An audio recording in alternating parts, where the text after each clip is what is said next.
I wanted to ask a Sinatra question. When did you Yeah. first start listening to Sinatra, and what do you make of him? Possibly when I was about 9 or 10, because my mum and dad were big fans, and the greatest. I mean, probably the only white singer I'd ever listened to and really studied his technique. And I've actually met him a couple of times, believe it or not. And he said, "Is your voice still okay?" Because he's heard me sing with such a gravel. Tremendous, I love him. And his daughter is the the godmother of my children. It's pretty good, huh? Excellent. Was there a period in your heavy rock era when you didn't like his style? It's too schmaltzy, or did you always appreciate his Always singing? loved it. I've always appreciated great singers, whether it be Billie Holiday, they don't have to be rock singers. A few questions about your voice. Has your warm-up routine before recording changed over the years? Well, it didn't. I did appreciate what you just did. By the way. Oh, okay. It didn't exist warming up when I was a youngster because you're ready to get on there and start singing straight away. But of course, the older you get, it's like an athlete. You've got muscles that have to be warmed up, and the vocal cords are, after all, just two muscles, and they have to be warmed up and warmed down. And what do you do to protect it? You talk about the aging process, but what can you do to protect your voice? Well, I've never smoked, so I know that's hard to believe because everyone says he sounds like he's been drinking whiskey and smoking, but I've never smoked. Lots of water, plenty of sleep, and that's it. And when you do tend to sing too much, it's always advisable, you young vocalists, to have vocal rest. So then I walk around with a sign on me like this that says, "Can't talk, I'm on vocal rest." Vocal rest might be a few hours or A whole day. Whole day. You have to write things down. It's not just me, a lot of people do it. Adele's done it, everybody's done it. So what are you listening to these days in your leisure time? Nothing really. I've been too busy doing promotion work, and I tend to listen to Talk Sport on the way in, which is a sports channel. And the model railway thing has caused a huge smash. I had no idea this was something you were working on, but tell me a little about this project. All I've seen are the pictures on the BBC website and then some cutouts from the magazine. But what went into this? What drove this for you? Well, I was born across the road from the railroad tracks. I know that sounds cliched, but I've always been into trains and started when I was a little kid, and it's just carried on. And this layout was started 23 years ago when I built a house in Beverly Hills, and I purposely built a room at the top for the model railroad. So it wasn't a whim. It took a bit of planning, and 23 years later it's finished. I had a little bit of help, but not much. I would say 93% of it I built. But I was no good with electrics, so I had to get someone come in and do the electrics and the computers, because it all runs on computers. It's really amazing. Is this one of the best in the world, would you say? Not all, no. Size has got nothing to do with it, she said. It's the amount of detail that I'm proud of. I mean, absolute amazing detail. There's garbage in the streets. There's, the windows are filthy. There's everything you can imagine in real life is on the railroad. I think you've got to have an eye for it, and I've got an eye for it. I spent a lot of time in New York and Chicago, and that's what it's based on, around 1945. Your turn. Did you? I just don't remember. I mean, I know Lennon, I think, was in art school. Did you study art or architecture when you were a kid? No, not at all. Not at all. It's something I just taught myself. It's the most pleasurable hobby, apart from sex, of course. It's beautiful. It's three-dimensional. I would disappear upstairs for 3 or 4 hours, and my wife would have to shout, "Rog, better come down, your kids are here, you've forgotten all about them." You didn't put an intercom up there, so she'd have to come up and... Oh yeah, she used the intercom, yeah. She didn't come up in the elevator. Yeah. How many songs did you record in the studio with the orchestra, moving to this new release? Were there 2 new vocals that you did in the studio with them, or was that a separate thing, or how did that work? Well, I didn't lift a finger. You know, all the original tracks that I wrote in the 70s and the 80s and 90s, they just left the vocals as they were and added the strings. But for the one with Robbie Williams, we redid the vocals on that. And then there's a song by Stephen Climie. How would you rate how do you think they sound with orchestration? Tremendous. I mean, I wasn't for it when I heard about it. I was dead against it. So I said, you can't have strings on Stay With Me, you know. But it's beautiful. I love it, especially Maggie May, the intro. But you weren't involved with the arrangements. That was nothing. Didn't lift a finger. Luxury.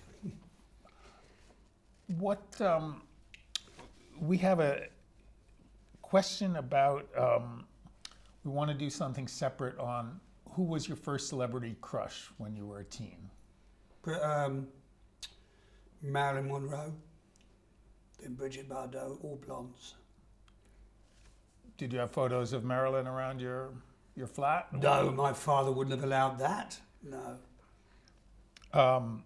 Had to be footballers, soccer players. Did you ever meet Marilyn? No. I guess you would have been too young. We're looking at the end of this decade, and we're wondering, what do you think you've contributed musically in this particular decade? How are you going to look back on this? This decade, this one that's just halfway, well, nearly the end of it. I don't know. I think I've spent a lot of time touring. Hopefully I've made a lot of people happy, cheered a lot of people up, given them some entertainment. I've made 3 or 4 albums that I penned myself, which I hadn't done the previous 20 odd years.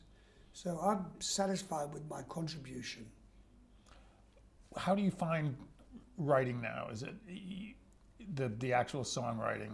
Is it easier, harder, slower? It's so much better, so much more fun than it used to be. Because remember in the 70s, the 80s, even the early 90s, you had to spend hours on end in the studio and don't see the sunlight or anything, you know. So this, it's all done by, transatlantic now. My co-producers in LA, I'm here, we send a song and I'll write the lyrics and then we get together and we perform it. It's dead simple. Well, it's not dead simple, it's just a lot easier. And in terms of your ability to conceptualize a song and visualize it ahead of time, are you faster or slower than you used to be? I must be faster because I'm writing more songs now than I've ever done, so I would say I was a lot faster. Because I enjoy it more. When I was with the Faces, they had to lock me in a room with a bottle of wine to get the lyrics finished. Get in there, Stewart, lock the door, bottle of wine, get the words done. And what was your role at that point? Was primarily the lyrics. You weren't doing the music with the Faces. Yeah. It's all in one, really. Usually, what I'm given is a chord sequence and a rhythm, and then I'll just write the melody and the lyrics. So, which one do you remember struggling over the most? Sorry? Which of the songs do you remember struggling over the most? I've struggled over all of them, because I refuse to have a dull lyric in there that's just there because it rhymes. So I'm always looking for unusual rhymes. So, I treat every line like it's a jewel, that it really counts. It's not a throwaway. And when you were early in your career, were you smart enough or getting good enough advice to protect your publishing, or were you one of the people victimized early on? No, not at all. I've always been, well, a little bit in the 80s, but ever since then I've had an absolutely wonderful crew around me. Manager, lawyers, accountants, and I recommend that for anybody going into the business. It's a lot healthier now than it used to be. There's no hidden figures anymore. You can look everything up on the internet. So if somebody was young and about to hit it, they're less likely to get ripped off now than they were? Absolutely, yeah, absolutely.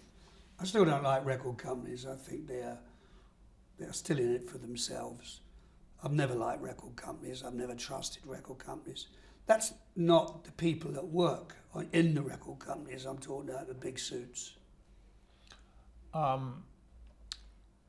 Looking back at the first 8 or 9 years of your career. Why was there so much talent in the air? I mean, I was, gosh, I saw the Beatles at Atlantic City when I was 11. So I mean, I followed all of you guys coming up, and the music sounded so fresh to me. But where were people learning from at that point, or what were you listening to as a 16 and 18-year-old? Same as everybody else, you know. We listened to Chicago blues, Muddy Waters, Howlin' Wolf, Jimmy Reed, and then later we all listened to the Motown stuff.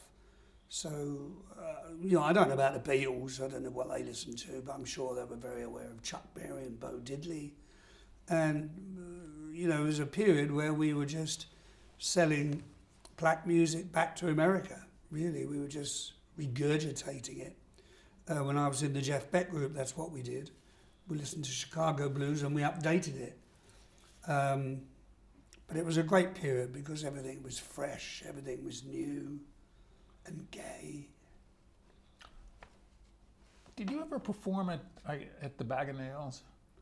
Bag of Nails. I know it. I don't think I ever performed there. No, I remember the Bag of Nails. I'm sorry to interrupt. Were you going to say something? Yeah, it was run by the same guys that run the Flamingo in Wardour Street.